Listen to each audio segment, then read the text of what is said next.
नमस्कार, आपण पाहतात रयत संवाद न्यूज चॅनल. दुधनीतील नागरिकांची शेवटच्या श्वासापर्यंत सेवा करणार, माजी मंत्री सिद्धाराम म्हेत्रे यांची ग्वाही. सर्व मतदार बंधू भगिनींनी आम्हाला अगदी 100% यश मिळवून दिलेलं आहे.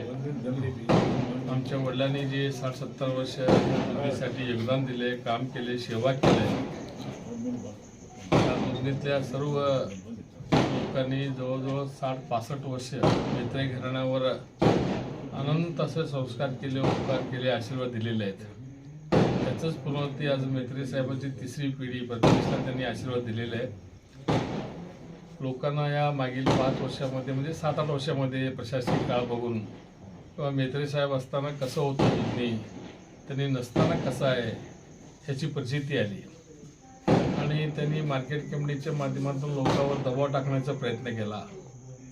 लोकांना पोलिसांच्या धमक्या देऊन तोडफोडपणे भरपूर झाली या गावामध्ये. लोकांना धाक दडपशाही दडपशाहीचं चालू होतं. लोक म्हणत होते किंवा सिद्धाराम म्हेत्रे गृहराज्यमंत्री होता, त्यांनी कधी असलं काम केलं नाही. हे लोक एक साधा हवालदार आणि ते बीड पोलीस स्टेशनला पोलीस लोकांना धरून एवढा आम्हाला त्रास देतात.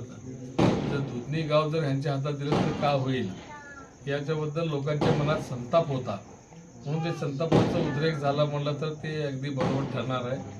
आणि लोकांना कळून चुकले की बाबा हे गाव सांभाळायला म्हेत्रे परिवार सक्षम आहे, त्यांच्या हातातच गाव द्यायला पाहिजे आणि त्यांनाच या गावची सेवा करण्याची संधी द्यायला पाहिजे.